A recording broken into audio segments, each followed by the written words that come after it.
प्यारे मसीह विश्वासियों, जय यीशु की एवं प्रतिदिन के बाइबल पाठ तथा चिंतन में आपका स्वागत है।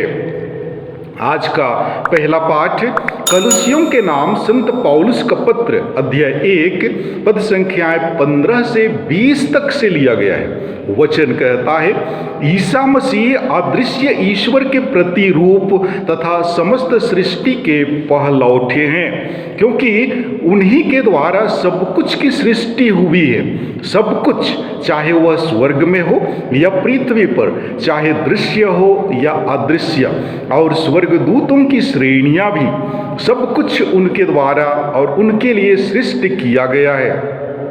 वह समस्त सृष्टि के पहले से विद्यमान है और समस्त सृष्टि उनमें ही टिकी हुई है।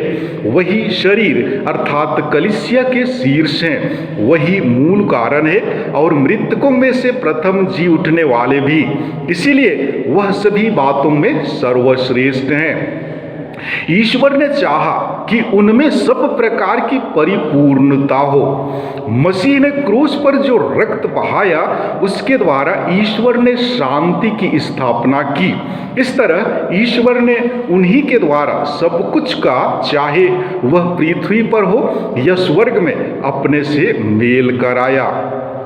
प्रभु की वाणी, ईश्वर को धन्यवाद। और आज का सुसमाचार पाठ संत लूकस के अनुसार पवित्र सुसमाचार अध्याय 5 पद संख्याएं 33 से 39 तक से लिया गया है। वचन कहता है, उन्होंने ईसा से कहा, योहन के शिष्य बारंबार उपवास करते हैं और प्रार्थना में लगे रहते हैं, और फरीसियों के शिष्य भी ऐसा ही करते हैं, किंतु आपके शिष्य खाते पीते हैं। ईसा ने उनसे कहा, जब तक दूल्हा उनके साथ है, क्या तुम बारातियों से उपवास करा सकते हो?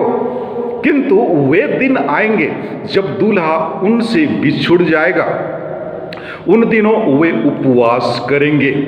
ईसा ने उन्हें यह दृष्टांत भी सुनाया, कोई नया कपड़ा फाड़कर पुराने कपड़े में पैबंद नहीं लगाता, नहीं तो वह नया कपड़ा फाड़ेगा और नए कपड़े का पैबंद पुराने कपड़े के साथ मेल भी नहीं खाएगा। और कोई पुरानी मशकों में नई अंगूरी नहीं भरता, नहीं तो नई अंगूरी पुरानी मशकों को फाड़ देगी, अंगूरी बह जाएगी और मशकें बर्बाद हो जाएंगी। नई अंगूरी को नई मशकों में ही भरना चाहिए। कोई पुरानी अंगूरी पीकर नई नहीं बनता, वह तो कहता है पुरानी ही अच्छी है। प्रभु का सुसमाचार। हे ख्रिस्ती, तेरी स्तुति हो।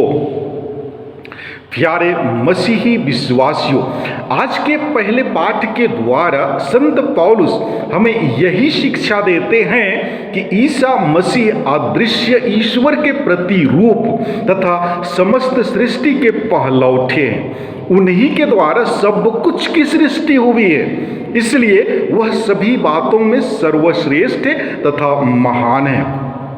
प्रभु यीशु ने इस धरती पर मानव जीवन जीकर यह साबित कर दिया है कि वह हमें प्यार करते हैं। हमारी खातिर उन्होंने भयानक कष्ट सहकर, क्रूस पर रक्त बहाकर अंत में अपने प्राण त्याग दिए। इससे भी बढ़कर पुनः तीसरे दिन जी उठे तथा हमें हमारे पापों से मुक्त कर दिया तथा हमारे बीच शांति स्थापित किया है। और आज का सुसमाचार में हमने सुना कि फरीसी और शास्त्री लोग उपवास पर जोर देकर यीशु से उनके शिष्यों द्वारा किए गए नियमों के उल्लंघन के बारे में शिकायत करते हैं कि आपके शिष्य उपवास नहीं करते हैं और परंपरागत नियमों का उल्लंघन करते हैं। तब यीशु मुंह तोड़ जवाब देते हुए कहते हैं कि जब तक दूल्हा साथ है, क्या तुम बारातियों से उपवास करा सकते हो? इस पर शास्त्रियों और फरीसियों को लज्जित होकर मुंह बंद करनी पड़ी। हम शास्त्रियों और फरीसियों की तरह नहीं, प्रभु यीशु और उनके शिष्यों की तरह उपवास के नियमों के साथ साथ हृदय की शुद्धता तथा पवित्र जीवन पर अधिक ध्यान दें। हम कभी कभी इन्हीं शास्त्री और फरीसियों की तरह अपने समाज, समुदाय, राष्ट्र या अपनी गली में कोई भला कार्य करता या करती है तो उनसे सवाल करते हैं कि ऐसा क्यों कर रहे हो। जो व्यक्ति अच्छा कार्य करता है, जो उसे प्रोत्साहन करने के बजाय उससे अवसर छीन लेते हैं। आज हमें प्रभु यीशु बताना चाहते हैं कि जो व्यक्ति लोगों के लिए भलाई का कार्य करना चाहता है तो उसे हमें उसके कार्य में कलंक नहीं लगाना चाहिए। प्यारे भाइयों एवं बहनों, फरीसी और शास्त्री अपने को परंपरा के रक्षक मानते हैं, इसलिए यीशु के शिष्यों से भी आशा करते हैं कि वे भी परंपरा के अनुसार नियमित रूप से उपवास करें, लेकिन वे तो परंपरा का उल्लंघन करते पाए जाते हैं। इसलिए फरीसी और शास्त्री यीशु से प्रश्न करते हैं। दूल्हे के साथ आए हुए बारातियों और नए कपड़े तथा नई अंगूरी का उदाहरण देते हुए यीशु उत्तर देते हैं कि पुरानी और नई धारणाओं को मिलाना लाभदायक नहीं बल्कि हानिकारक सिद्ध होता है। परंपरा का अपना मूल्य है, लेकिन अपनी सीमित परिधि भी।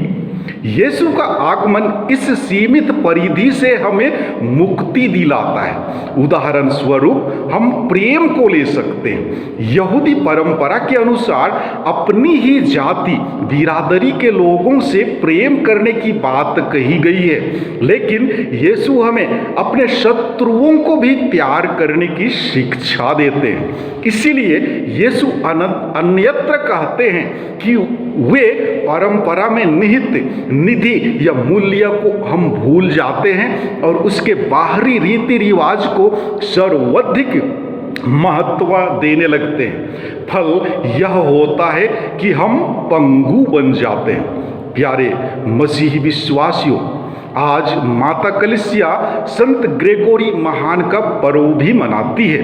कहा जाता है कि ग्रेगोरी का जन्म एक संपन्न परिवार में सन 540 को रोम में हुआ था तथा उनकी मृत्यु 604 ईस्वी में हुई। वे प्रारंभ से ही एक बुद्धिमान एवं कर्मठ व्यक्ति थे और यही वजह है कि अपनी विधिवत शिक्षा ग्रहण कर 23 वर्ष की अल्पायु में रोम के उच्च पद यानी महानगर पालिका के अध्यक्ष बन गए। कुछ ही वर्षों तक इस पद पर रहकर उन्होंने लोगों को अपनी सेवाएं दी।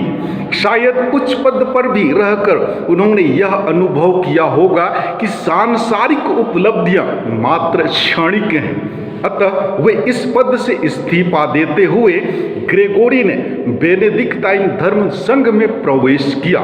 सन 576 से 586 तक कॉन्स्टेंटिनोपल में पोप के राजदूत के रूप में कार्य किया। उनकी कार्यशैली कर्मठता, दूरदर्शिता एवं एक कुशल प्रशासन क्षमता को देखकर उन्हें मठ का मठाध्यक्ष बनाया गया। इसी दरमियान रोम में एक महामारी का प्रकोप छा गया जिसमें बहुत लोगों की मृत्यु हो गई। यहाँ तक कि इससे पोप भी नहीं बच पाए। अन्य धर्माधिकारियों ने ग्रेगोरी की योग्यता को देखकर सन 590 ईस्वी में उसे पोप नियुक्त किया। पोप के रूप में उनके कार्य बहुत ही सराहनीय हैं। कलीसिया के उच्च पद पर आसीन होते हुए भी उनका मुख्य उद्देश्य था लोगों को जितनी अधिक हो सके सेवाएं दें। उन्होंने इस शुभ कार्य के लिए निर्धनों एवं बेसहारों को आर्थिक सहायताएं दी। इतना ही नहीं, लोगों को एकत्र कर प्रार्थनाओं पर जोर दिया।